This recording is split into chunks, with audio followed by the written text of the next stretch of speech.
غنی نے ایسے ادا کیے تھے ان دو بیٹیوں کے کہ میرے نبی یہ چاہتے تھے کہ میں تجھ سے اتنا خوش ہوا کہ تو نے واقعی داماد ہونے کا حق ادا کر دیا. اس لیے میرے نبی کی محبت قلبی کا عالم یہ تھا کہ میرے نبی بھی حضرت عثمان غنی سے پیار فرماتے تھے، اور اسی بنا پر میرے نبی نے 40 سے 100 بیٹیوں کے بارے میں اپنے فرمان سے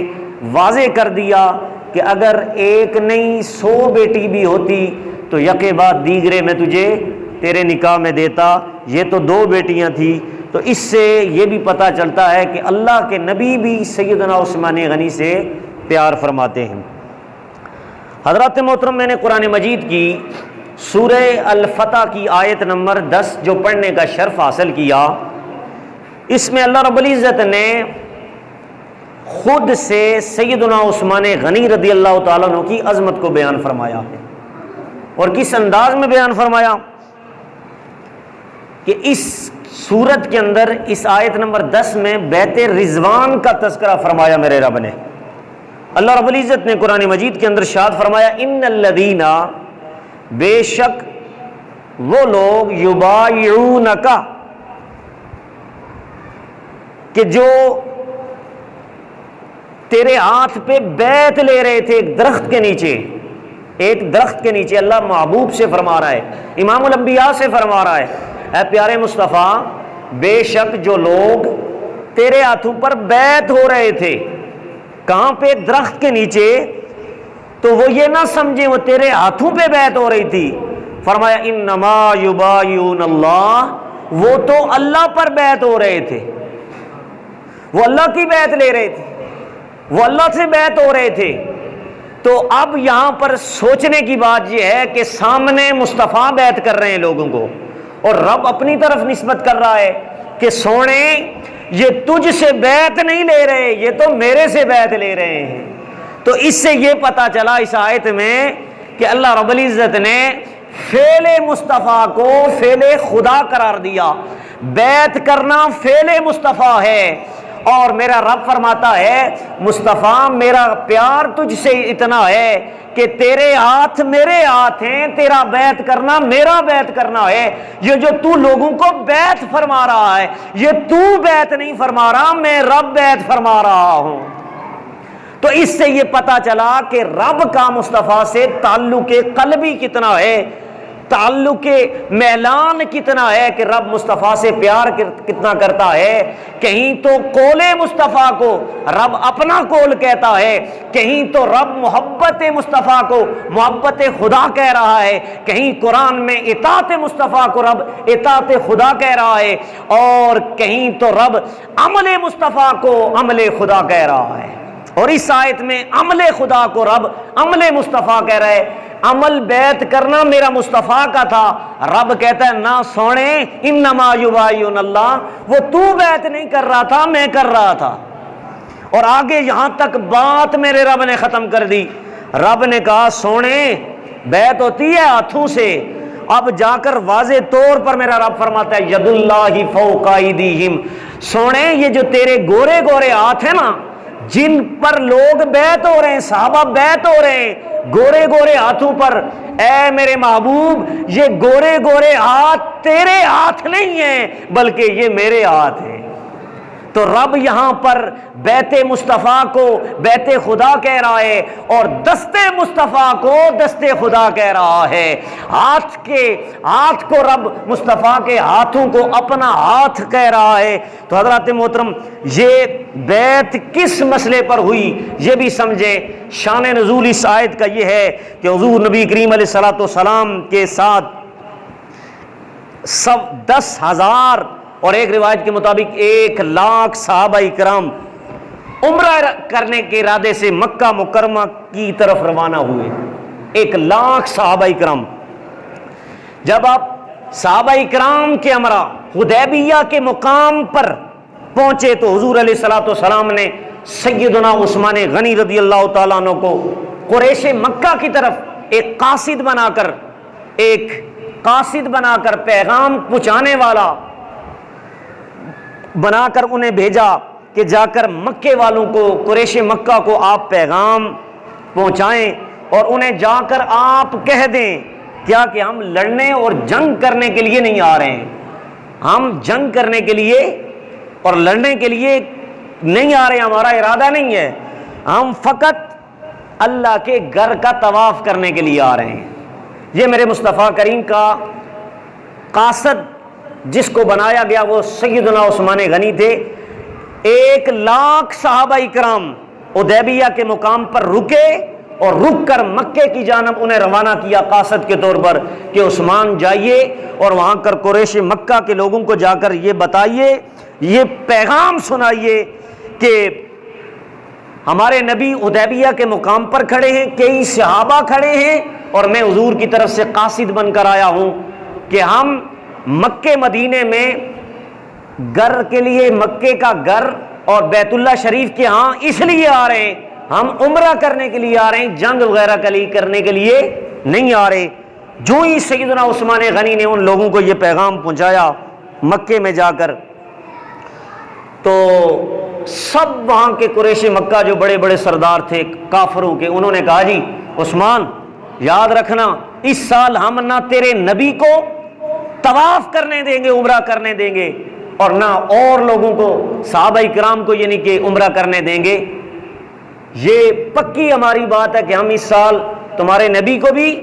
اور دیگر صحابہ کرام کو عمرہ کرنے کے لیے نہیں آنے دیں گے۔ ہاں تم اگر آ گئے ہو قاصد بن کر تو تمہیں ہم کھلی چھٹی دیتے ہیں، جتنے مرضی ہے عمرے کرو، وہ سامنے ہے اللہ کا گھر، طواف کرو بیت اللہ شریف میں۔ اب سنو، آج 14ویں صدی کا ملا جو توحید کی رٹ لگانے والا، جو مجرد توحید کی رٹ لگاتا ہے، حضور کے عشق کو نکال کر، محبت کو نکال کر، آج اگر عثمان غنی جیسا، جس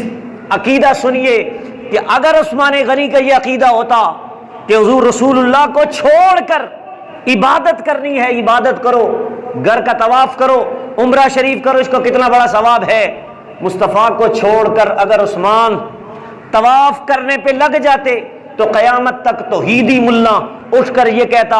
عثمان نے حضور کو چھوڑ کر اللہ کی عبادت کر دی، ہم کس کا باغ کی مولی ہیں، لہذا ہم عثمان کی سنت پہ چلتے ہیں۔ لیکن قیامت تک کے لوگوں کو عشق مصطفیٰ کی دعوت دیتے ہوئے حضرت عثمان غنی نے وہاں کے کفار اور قریش کے بڑے بڑے جو سردار تھے ان سے کہہ ڈالا یاد رکھو میں اس وقت تک عمرہ نہیں کروں گا، کعبے کا طواف نہیں کروں گا، ایک چکر بھی نہیں لگاؤں گا، صفا اور مروہ میں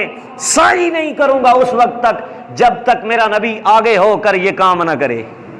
میں نبی کے پیچھے پیچھے رہ کر نبی کی پیروی کروں گا، اور اسی کا نام اتباع مصطفیٰ ہے، مصطفیٰ کی اتباع کرنا، پیروی کرنا، نبی کے پیچھے چلنا، نبی سے بڑھ کے نہ رہنا۔ یہ عقیدہ صحابہ کرام کا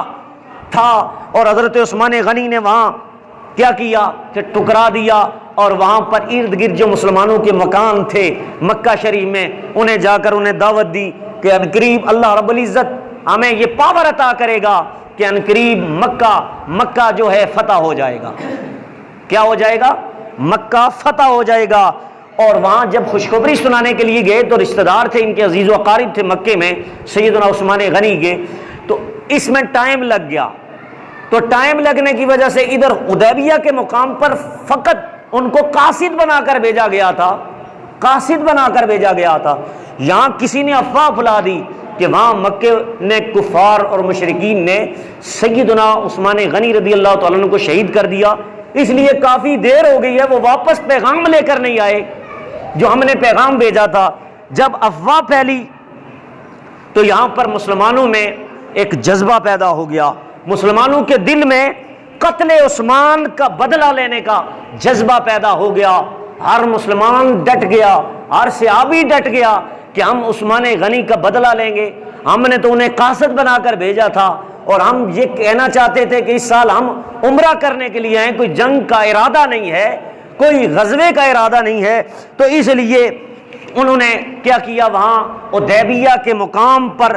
درخت کے نیچے صحابہ کرام کے دل میں یہ تڑپ اور جوش پیدا ہو گیا کہ ہم کیا کرتے ہیں، آج ہم رسول اللہ کے ہاتھ مبارک پر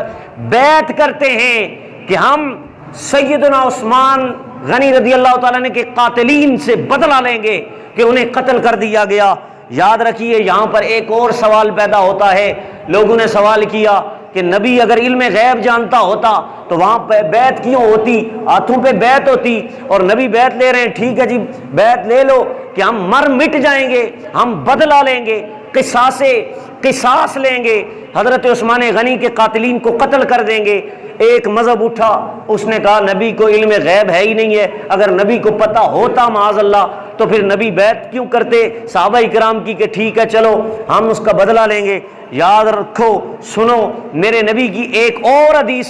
اس کو سمجھ لیجئے کہ ایک مرتبہ میرے نبی علیہ الصلوۃ والسلام جبل احد پہاڑ پر چڑھے، جامع ترمذی کے اندر حدیث پاک موجود ہے، میرے نبی نے فرمایا جب میرے نبی اس پہاڑ پر چڑھے، سیدنا ابو بکر صدیق بھی ہیں، عمر بھی ہیں، ٹھیک ہے، حضرت مولا کائنات بھی ہیں، جس وقت اس کے اوپر چڑھے اور چڑھ کر میرے نبی جو ہی پتھر پر پاؤں رکھا میرے نبی نے تو پتھر وجد میں آ گیا، پتھر پر زلزلہ طاری ہو گیا۔ یہ احد پہاڑ کی بات ہے، اور ترمذی شریف کے اندر حدیث پاک موجود ہے، جو ہی پتھر لرزنے لگا اور کانپنے لگا، اس پر زلزلہ طاری ہوا تو کیا ہوا؟ میرے نبی نے فرمایا اسکت یا احد، اے احد ٹھہر جا، تو کیوں کانپ رہا ہے، کیوں ہل رہا ہے؟ میرے نبی نے ساتھ فرمایا فَإِنَّمَا عَلَيْكَ نَبِيٌّ، تجھے پتہ نہیں ہے کہ تیرے اوپر ایک اللہ کا نبی ہے، وَصِدِّيقٌ، اور ایک تجھ پر نبی ہے اور ایک صدیق ہے، وَشَهِيدان، اور دو تجھ پر شہید ہیں۔ کتنے؟ دو شہید ہیں۔ تو پتہ یہ چلا میرے نبی کو حضرت عثمان غنی کی شہادت کا پتہ تھا تو پہلے میرے نبی نے بتا دیا تھا دو شہید تجھ پر موجود ہیں، ابھی عثمان شہید نہیں ہوئے لیکن پہلے میرے نبی نے خبر دے دی، تو اس سے یہ پتہ چلا میرے نبی کو سیدنا عثمان غنی کی شہادت کا پتہ تھا۔ اور یہاں معاملہ یہ تھا کبھی عثمان شہید نہیں ہوئے، ابھی تو پیغام دینے کے لیے مکے میں گئے ہیں، اچانک کسی نے افواہ پھیلا دی کہ انہیں شہید کر دیا گیا، تو صحابہ کرام نے جہاد پر بیعت کی لی۔ جب سب صحابہ کرام بیعت کر چکے تو سن لیجئے اب اس بیعت میں بھی میرے نبی کا علم واضح ہوتا ہے۔ میرے نبی کے ہاتھ پر سب نے بیعت کی، اور پھر اس کے بعد میرے نبی علیہ الصلوۃ والسلام نے اپنا دوسرا ہاتھ اٹھایا، اور اٹھا کر میرے نبی نے اپنا ہاتھ